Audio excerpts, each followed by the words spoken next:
Boa tarde, galera. Boa noite, bom dia, dependendo da hora que assistiu. Estamos de volta aí no nosso curso de álgebra, né?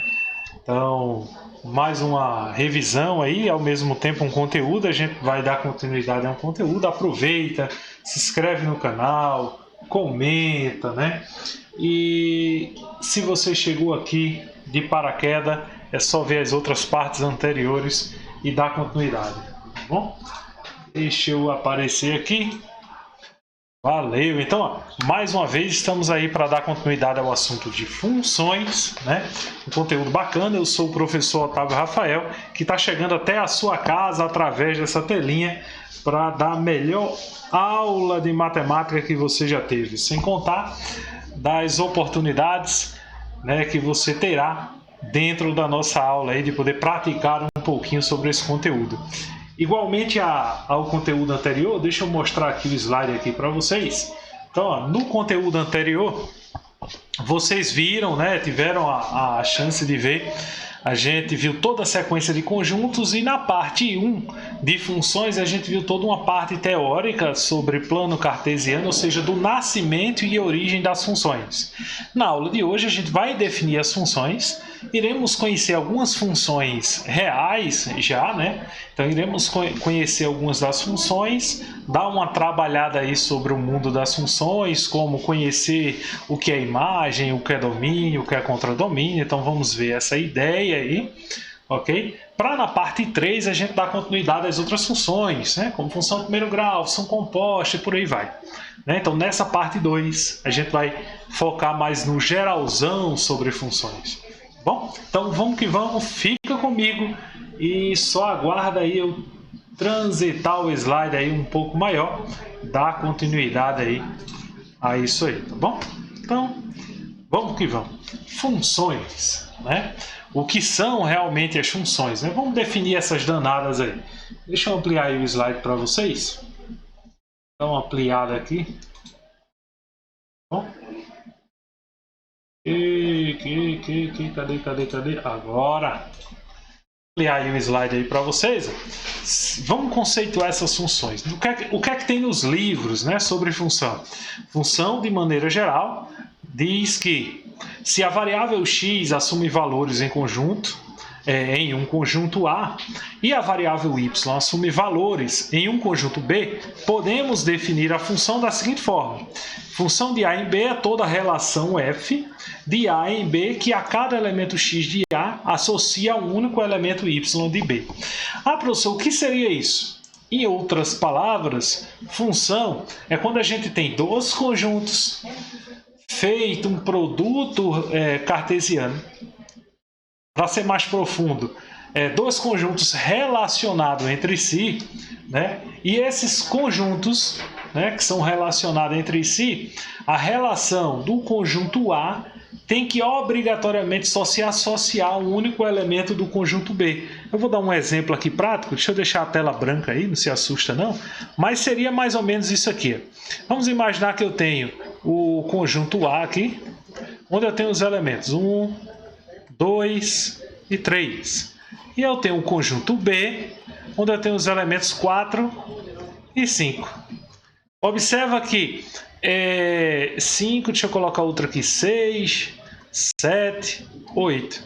Então, só é função quando cada elemento de A está associado com B, exatamente com B, em apenas uma única, ou seja, um único elemento. Então eu vou pegar aqui, o elemento 1 está sincronizado com o elemento 4, o elemento 2 sincronizado com o elemento 5, ó, veja que ele está ligado a cada um elemento. Então, por exemplo, se o 2 se ligasse a um outro elemento, então a gente não teria uma função. Porque ele só pode, para ser função, se ligar a apenas um único elemento. O 3, vou ligar aqui com o elemento 6. E aí está ligado aí com o elemento 6. Então temos aí a relação de uma função. Um detalhe importante que isso pode acontecer, mas também a gente poderia ter isso aqui. A gente poderia ter o mesmo conjunto, deixa eu colocar aqui, 1, 2 e 3. E aqui vamos dizer que só tivesse dois elementos, 4 e 5. Vou colocar aqui 4, 5. Então eu poderia ter isso aqui, ó. Essa relação, o 2 relacionado com 5 e o 3 relacionado com 5. Veja que no conjunto A, cada elemento só tem uma única relação. O conjunto B, ele não tem essa particularidade, tá bom? Então, o conjunto B pode se relacionar com quem ele quiser, né? O conjunto B pode ter mais de uma relação. A única obrigatoriedade é que no conjunto A só tem apenas uma única relação em relação ao outro conjunto.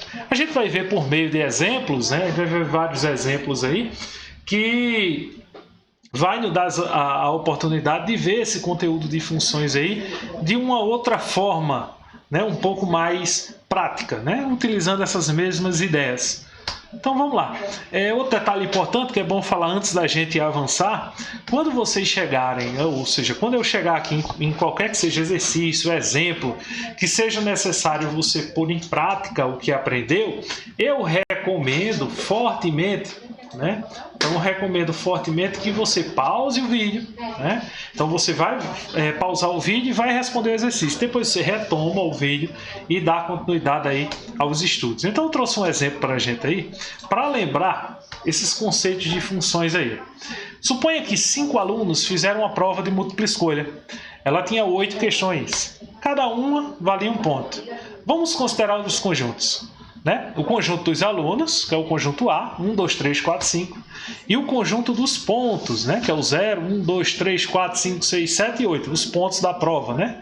Então a quantidade de acertos aí na prova. Temos esses dois conjuntos e vamos relacionar o A com B. Só que para fazer essa relação, eu coloquei aqui os valores, ou seja, as notas reais do aluno. Então o aluno 1 tirou 6, se você observar aqui, o aluno 1 tirou 6, o aluno 2 tirou 3, o aluno 3 tirou 7, o aluno 4 tirou 8 e o aluno 5 tirou 7. Então observa que aqui eu já estou dando origem ao que a gente vai falar já já, que é a imagem de uma função. E a gente já vai falar aí, relacionado a isso aí. Tá bom? A gente já pegou o domínio, tudinho, e já eu falo sobre o que é contradomínio, domínio, essas coisas todas. Então, representado por uma tabela aí são as relações que a gente tem. O aluno 1 está relacionado com o número 6, com a nota 6, o 2 relacionado com a nota 3, o 3 relacionado com a nota 7, o 4 com a nota 8 e o 5 com a nota 7. Né? Então, a gente tem essa relação. A gente pode também representar isso por pares ordenados. Já como se trata de um produto cartesiano, se você não lembra o que é produto cartesiano ou está assistindo essa videoaula e não sabe o que é produto cartesiano, é só assistir a parte 1. Tá bom? Vai estar num card aqui em cima, eu vou deixar disponível, é só clicar e você assiste a parte 1 numa boa, tá bom? Assistindo essa parte aí para entender o que é um produto cartesiano e o que é uma relação, que eu estou falando tanto sobre isso aí. Então, representando em pares ordenados, temos esse conjunto, só que para se ter uma visualização melhor, é bem legal que a gente visualize nesse formato aqui, que é pelo diagrama de Venn. Então, pelo diagrama de Venn, tem como a gente visualizar essa ideia da função. Veja que cada aluno aqui, ele está relacionado apenas com um único elemento. Mesmo o elemento 3 do conjunto A e o elemento 5 do conjunto A está relacionado com o mesmo elemento em B, mas eles separadamente estão relacionados apenas com um elemento. Por exemplo, se o 3 se relacionasse com 7 e 4, vamos pegar na teoria. Como eu dei exemplo de notas, não é possível a gente ter um aluno que ele tire 6 e 7 ao mesmo tempo. Numa única prova. Só vai existir uma única nota. Por isso a ideia de função. Para se ter uma função, ela só é função realmente quando todos os elementos de A estiverem relacionados com o único elemento de B. Existe uma dica bem legal sobre isso aí, que já vai introduzir o que a gente vai falar na frente. Então, dado esse exemplo aí que a gente viu, eu vou dar uma dica a vocês aí, bem bacana, que vai resumir tudo isso aí. A gente vai entender o que é a ideia de domínio, o que é a ideia de contradomínio, o que é a ideia da variável dependente, variável independente e o que é esse danado de imagem. Vou colocar mais uma vez uma tela em branco Não se assuste, tá bom? Estou aqui no cantinho, estou aparecendo por vocês aí. Então, ó, nessa tela em branco, vê o que eu vou escrever aqui. Deixa eu colocar de novo a tela em branco aqui. Que acabou eu não ativando minha canetinha. Pronto, agora. Então, vê. Nessa tela aqui, o que é que a gente vai fazer? Vamos imaginar que a gente tem dois conjuntos. O conjunto A, que seria o que a gente vai chamar de domínio. Bom, domínio. E temos também o conjunto B, que é o que a gente vai chamar de contradomínio. Então você já fica ciente. O domínio será sempre o primeiro conjunto, o conjunto da sua esquerda, e o conjunto da sua direita, que é o conjunto B, será o contradomínio. Ele sempre será contra o domínio em si. Vamos colocar os elementos aqui. Eu vou usar os mesmos números? Não, vou usar letrinhas, para vocês entenderem. A, B, C. Aqui eu vou colocar D, E, F, G. Então, D, E, F, G. Tá bom? A, B, C e D, E, F, G. Temos esses dois conjuntos com os elementos. Para ser função, o que é que a gente aprendeu aí anteriormente? Só é função se cada elemento, né, do conjunto A esteja obrigatoriamente relacionado com alguém do conjunto B. Então ele é obrigado a ter isso. Se tiver, por exemplo, desse jeitinho que está aí, não é função, porque eu tenho um elemento sobrando no conjunto A. E o conjunto A, esses elementos têm que estar conectados com alguém do outro lado. Se ele não estiver conectado com ninguém, não é função. Isso trata de uma relação normal, uma relação qualquer, ou apenas um produto cartesiano. Né? Mesmo assim, mesmo se fosse um produto cartesiano qualquer, ou uma relação especificamente, então tinha que se ter essa conexão, essa junção aí. Então, vou conectar o B com o E e o C com o G. Aí o que acontece? Vamos olhar aqui. Isso aqui é uma função, então é um F de A em B. Tá bom? Do conjunto A para o conjunto B. Se fosse o contrário, do conjunto B para o conjunto A, a gente só ia mudar a trajetória, essa posição, né? O conjunto B passaria a ser o domínio. Então é muito importante que você entenda que aqui na frente, ó, sempre vai vir o domínio. E aqui sempre será o contradomínio. Sempre nessa nomenclatura. Porque o vestibular pode cobrar de você no diagrama de Venn ou te dizer nesse formato que a gente está vendo aqui, F, dois pontos, A, setinha B. Isso lê da seguinte forma: função F de A em B. E aí, se a gente observar aí, a gente já tem esses elementos. Mas aí existe uma pergunta muito grande. Professor, e quem é a imagem? Né? Que sempre o pessoal pergunta. A imagem, que em uma função, ela pode ser representada por f de x ou y. Tá bom? O y. E aí, quem é essa imagem? A imagem será sempre os elementos que estão conectados com o pessoal do domínio. Vamos pensar isso aí, já que a gente está falando de relação, como se fosse um casamento. Vamos imaginar que o conjunto A é o conjunto dos homens e o conjunto B seria o das mulheres. Então, fazendo uma relação aí, a imagem seria as mulheres que estão casadas. Que no caso aí, as mulheres que estão casadas nesse conjunto aqui é a mulher D, a mulher E e a mulher G. Então o conjunto imagem aí seria D, E e o G. Né? Então seriam esses três elementos os únicos que estão conectados com alguém, os únicos que estão casados. Então aí a gente tem imagem, temos o domínio, temos o contradomínio, temos a nomenclatura da função. E podemos encontrar a função de forma geral. A gente ainda não chegou, vai ser na parte 3, mas de antemão eu já adianto. Ó, se você se deparar com uma função desse tipo, por exemplo, x mais 1, observa que essa função tem uma variável. Essa é a variável x. Né? E essa variável é o que a gente chama de variável independente. A variável dependente é o y. Né, que ele não aparece na sua forma convencional. Ele aparece nessa forma que é f de x. Mas o y é esse cara aqui. E esse y é o que a gente chama de imagem. Então é bom você entender essa nomenclatura. E, professor, quem é o domínio nessa função? Nessa estrutura aqui, o domínio é o nosso x, né? Então, o domínio é o nosso x. Então, esse é o domínio. Beleza?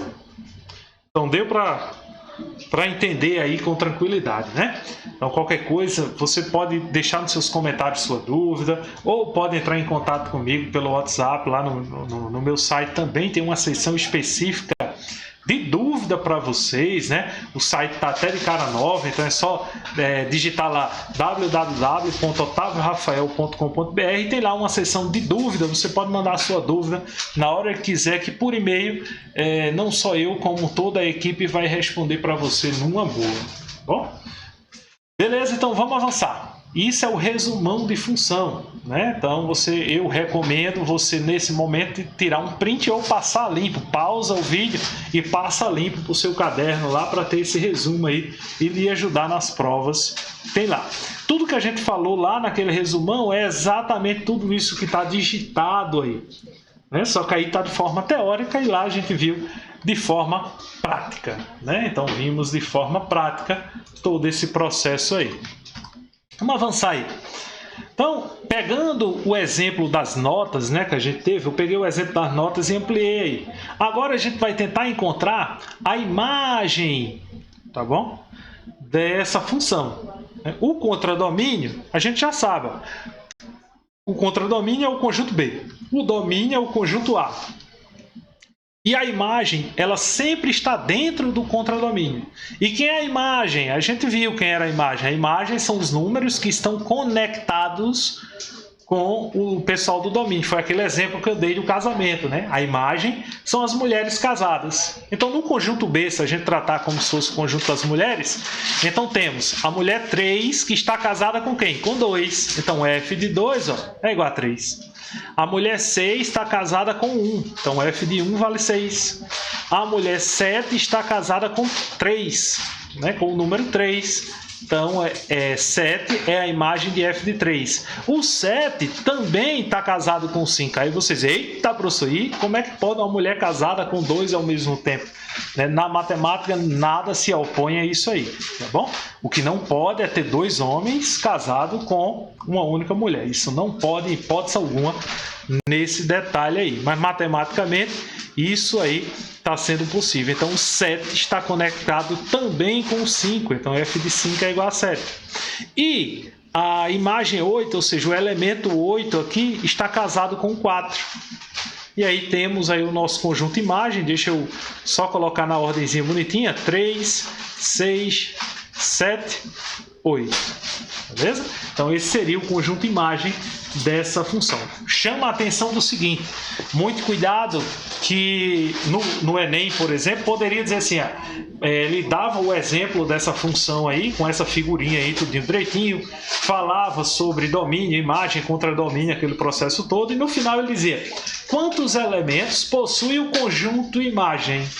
E aí você ia pensar que, como tem 5 elementos em A, você poderia dizer, professor, mas eu estou com 5 respostas aqui, então tem 5 elementos no imagem. Na verdade, só possui 4 elementos, porque o número 7, eles não são iguais. Eu não posso repetir aqui nos conjuntos. Eu só tenho um número 7. Não tenho 2 números 7 como elemento. Tá bom? Então, muito cuidado nisso aí na hora de responder esse detalhe. Okay? Eu não sei se eu disse no começo, mas eu estou procurando separar por partes aí essa nossa aula para ela ficar sempre com no máximo 30 minutinhos, 35 minutos, para a gente ver bem mastigadinho esse assunto e ver o conteúdo de forma tranquila e calma, né? Melhor do que a gente fazer 1 hora de aula, vai ficar muito cansativo para mim e cansativo para vocês também. Tá bom? Hoje, no finalzinho da aula, eu vou responder questões com vocês e lembrar mais uma vez, quando chegar nessa parte de exercício, vocês pausem o vídeo, respondam o exercício e depois retoma, né, para assistir o restante. Tá bom? Exemplo conceitual. Vamos ver um exemplo aí. Né? Deixa eu ver a pergunta. Mostrar que o diagrama a seguir representa uma função de A em A. Né? Então, em seguida, determinar o seu contradomínio. Para mostrar que é uma função é bem simples. Vou observar aqui, cada elemento de A está conectado com alguém B. Acabou-se, já é uma função. Então isso aqui é um f de A em B. Esse é mostrar que ela é uma função. Qual é o seu domínio e seu contradomínio? Domínio é o A. E o contradomínio? B. Beleza? Então, a gente pode responder assim, domínio de f equivale a 1, 2, 3. Tudo isso entre chaves. Podemos escrever como contradomínio de f. Então, CDF é o 5, 7, 8 e o 9. Tá bom? E aí temos os elementos que a gente tem entre domínio e f. Pegando a mesma pergunta, né, o mesmo diagrama, podemos responder aí o F1, F2, F3. Ou seja, quem é a imagem de 1, quem é a imagem de 2, quem é a imagem de 3. Tá, a imagem de 1, quem é que está conectado com F1 é o 5. E a imagem desses dois danadinhos, né, é o 7. Bom, então temos aí a imagem de cada um. Beleza? Novamente, continuando aí a mesma pergunta, o conjunto imagem, a gente respondeu anteriormente, né? Então, o conjunto imagem escreve dessa forma: IM, F, ou seja, imagem de F, é os valores 5 e 7. Beleza? Então, temos esses valores aí para responder numa boa. Deixa eu ver aí por último se tem mais alguma pergunta. O conjunto solução f de x igual a 7. O que é que ele está dizendo? Ó, quando a imagem for 7, qual é o domínio? Ou seja, qual o domínio que corresponde à imagem 7? Se você observar o domínio, são esses dois valores para o 7. 2 e 3. Beleza? Então, o 2 e o 3 correspondem à imagem 7. Beleza? Então, agora, a gente vai ver as funções reais.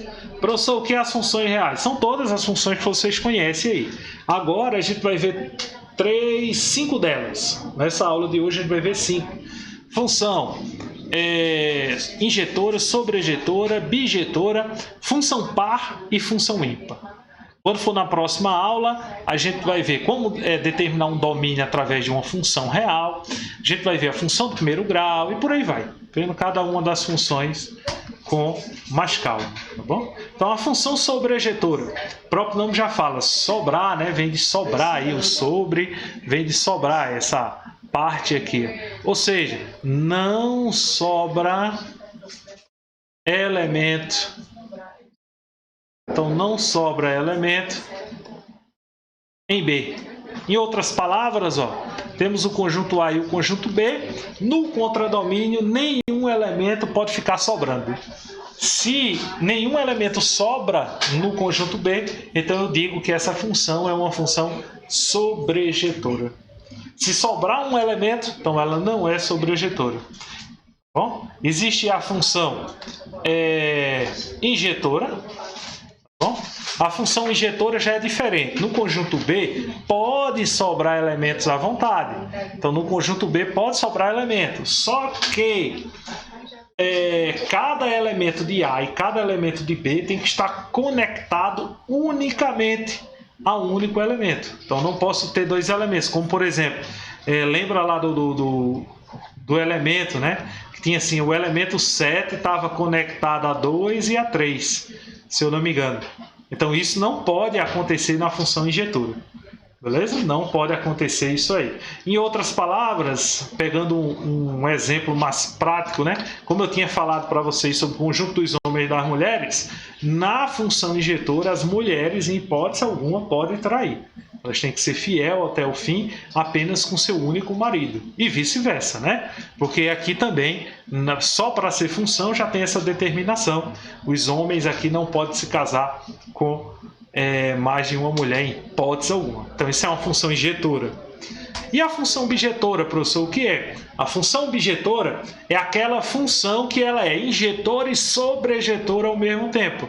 É o que René Descartes dizia que seria a função dos sonhos. É onde existisse uma nação, né, que não tivesse traição. Já que a gente deu o exemplo entre conjunto das mulheres e conjunto dos homens, então tá todo mundo casado, não tem ninguém solteiro, né? Então todo mundo casadinho e todo mundo respeitando todo mundo. É o que a gente chama de função bijetora, ok? Então ela é ao mesmo tempo sobrejetora. E a função par, professor, o que é a função par? A função par ela é simétrica em relação ao eixo y.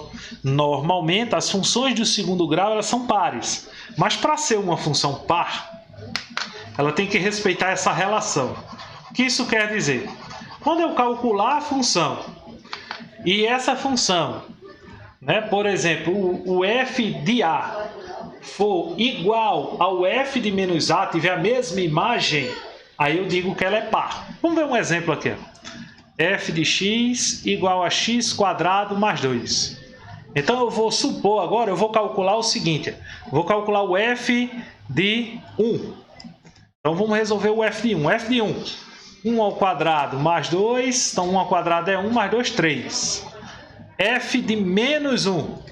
F de menos 1, eu vou ter menos 1 ao quadrado mais 2. Menos 1 ao quadrado é 1 mais 2, 3. Veja que ambos os valores são iguais. Quando isso acontece, ela é par. Agora eu vou fazer aqui, f de x igual a x menos 1. Aí vai lá, f de 1 é igual a 1 menos 1, que é 0. E o f de menos 1 é igual a menos 1, que é igual a menos 2. Veja que esses dois valores aqui, eles são diferentes. Então, essa função daqui, essa daqui não é par. Já essa daqui, a gente verificou que ela é par. É apenas um processo de verificação. Tá bom? Como é que cai no vestibular isso aí, professor? Ele pode te dar uma questão, falar a historinha lá da função par e função ímpar e dizer, ó, dadas as alternativas abaixo, qual das funções ela é par? E aí você vai ter que analisar as funções e fazer essa continha. Normalmente, o sistema seriado da UPE, o ESECA1, gosta de cobrar questões envolvendo essa parte de função par e função ímpar. Ah, professor, e quando é que uma função é ímpar? Né? Uma função ela é ímpar quando, ao trocar o sinal, né, quando você faz a verificação de função par, e você verificou que ela não é par. Quando você troca o sinal do simétrico, e aí os números passam a ser iguais, aí ela é ímpar. Aí você pode estar dizendo assim, como assim, professor? Ó, deixa eu pegar aqui. F de x igual a x ao cubo mais x ao quadrado. Vamos verificar aí se ela é ímpar ou se ela é par. Então eu vou verificar o f de 1 e vou verificar o f de menos 1. Então o f de 1, 1 ao cubo mais 1 ao quadrado. Isso aqui vai me dar 1 ao cubo 1, 1 ao quadrado 1 mais 1, 2. Aqui vai ficar menos 1 ao cubo mais menos 1 ao quadrado. Menos 1 ao cubo é menos 1 e menos 1 ao quadrado é mais 1. Menos 1 mais 1 dá 0. Veja que deu valores diferentes. Se é diferente, não é ímpar. Né? Ou seja, nem é par e nem é ímpar. Porque eu precisava alterar o sinal e o 0 não altera o sinal. Vamos pegar outro exemplo. F de x igual a x ao cubo. Pronto, x ao cubo. Então, f de 1. 1 não, vou botar 3. Pronto, f de 3. 3 ao cubo. Deixa eu apagar aqui esse 3 direitinho e fazer direitinho. F de 3. 3 ao cubo. 3 vezes 3, 9 vezes 3, 27. E f de menos 3. Menos 3 ao cubo. Como o expoente é ímpar, então o resultado vai ser negativo. Vai ser o mesmo número, só que negativo. Então dá menos 27. Só qual é o detalhe aqui? Detalhe importante, eu vou destacar aqui de amarelo, mas ao mesmo tempo vou isolar aqui esse sinal. Observa que a gente fez essa verificação e essa verificação. Falta agora alterar o sinal da verificação aqui. Dessa verificação a gente altera o sinal no final. Né? Ó, ao invés de menos, a gente vai colocar mais. Veja que quando a gente faz essa alteração, ó, os valores se tornam iguais. Então significa que essa função aí, ela passa a ser ímpar. Na verdade, ela é ímpar. Tá bom? Ela não é par, porque 27 menos 27 é diferente, mas quando eu altero o sinal de um deles, eu tenho valores iguais. Então isso torna a minha função ímpar. Então você fica ciente aí como é que faz essa verificação, ok? Vamos ver um exemplo conceitual referente a tudo que a gente viu até agora.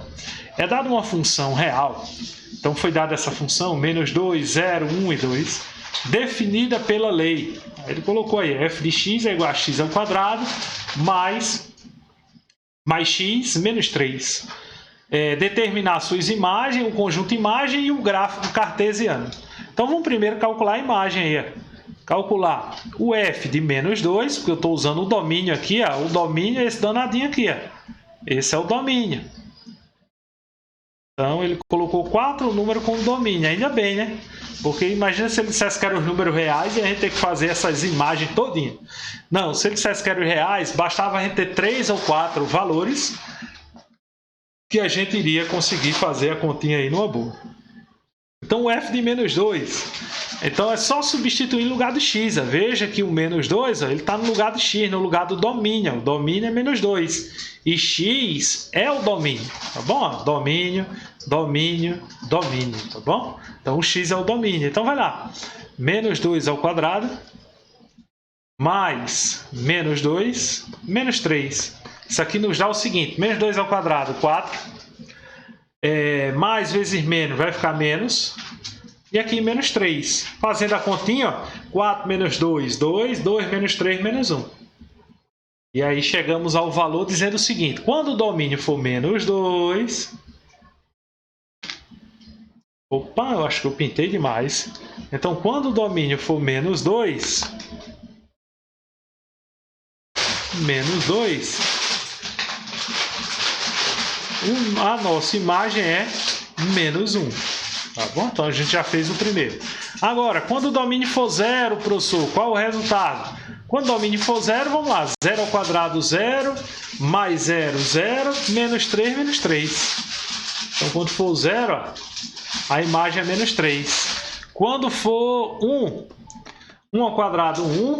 Vou colocar aqui, 1 ao quadrado, 1. Mais 1, menos 3. 1 mais 1, 2. 2 menos 3, menos 1. Então, menos 1 com 1. E quando o domínio for 2, a gente tem 2 ao quadrado, mais 2, menos 2 ao quadrado, mais 2, menos 3. 2 ao quadrado, 4. 4 mais 2, 6. 6 menos 3, 3. Então, quando for 2, a gente tem como imagem 3. E aí tá a nossa parábola.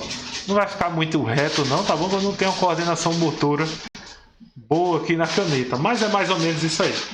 E aí temos a nossa parábola aí, numa boa referente a isso aí, ok? Uma boa sugestão é você trocar essa função por uma outra função, se você quiser, e usar os mesmos elementos do domínio e construir um gráfico aí no seu caderno só para praticar. E aí você nunca mais vai esquecer isso numa boa. Beleza? Vamos ver agora algumas questões. Eu trouxe 3 questõezinhas para vocês. E após essas 3 questões, a gente só vai se encontrar na próxima semana com a parte 3 dessa aula. Então vamos lá. Questão 1. Dadas as funções f de a em b, onde a é 1, 2, 3 e f de x, x menos 1. O conjunto imagem dessa função, ó, como ele disse que o conjunto A, que é o domínio, é 1, 2, 3, então a gente só vai calcular f de 1, f de 2 e f de 3. O f de 1, estou substituindo o 1 no lugar do x, então vai ficar 1 menos 1, que é 0. O f de 2, é 2 menos 1, que é 1. E o f de 3, 3 menos 1, que é 2. Daí o nosso domínio, ó, letra B. Ó, questão fácil, uma questão boa, questão que já caiu na Universidade de Pernambuco. Então, uma questão bem tranquila, bem simples aí para se fazer. Né? Vamos para a questão 2. Assim como eu disse a vocês, ó, aproveita e não esquece, né, de pausar o vídeo, né, e na hora que você pausar o vídeo aí e você responder exatamente essa questão, tá bom? Então você aproveita aí para responder. Aí depois você retoma e volta aí e vê a solução, como foi que foi respondida. Beleza? Então vamos lá, vamos continuar aí. Dados conjuntos A igual a B, C, D e B igual a 1, 2, 3, 4, 5, assinale a única alternativa que define uma função de A em B.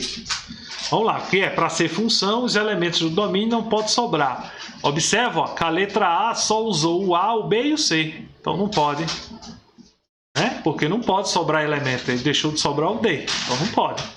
Se tivesse o D aqui ligado a outro, tinha chance de ser uma função. Vamos na letra B. Na letra B usou o A, o B, o C, o A novamente, mas não usou o D. Então, mais uma vez, elimina essa alternativa. Porque está sobrando o elemento D, não pode sobrar em domínio, né? Já que ele falou aqui, que define uma função. Tá bom? De A em B. Então, letra C. Ele está ligando o A com 1, o B com 1, o C com 1 e D com 1. Olha, ele usou todas as alternativas. Né? Então, A, B, C, D. Usou todos os elementos de A. Isso é o que eu estou fazendo aqui na letra C, tá bom? É o que está acontecendo. E aqui, 1, 2, 3, 4, 5. A única diferença é que está todo mundo ligado a 1. Professor, isso pode? Pode.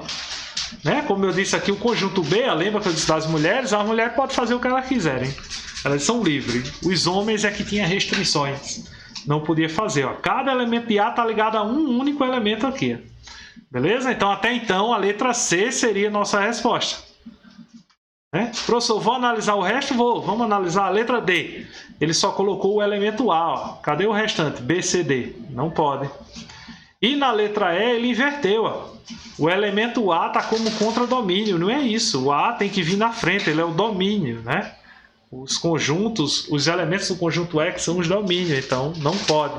Daí realmente confirma que a nossa alternativa é exatamente a letra C de casa. Beleza?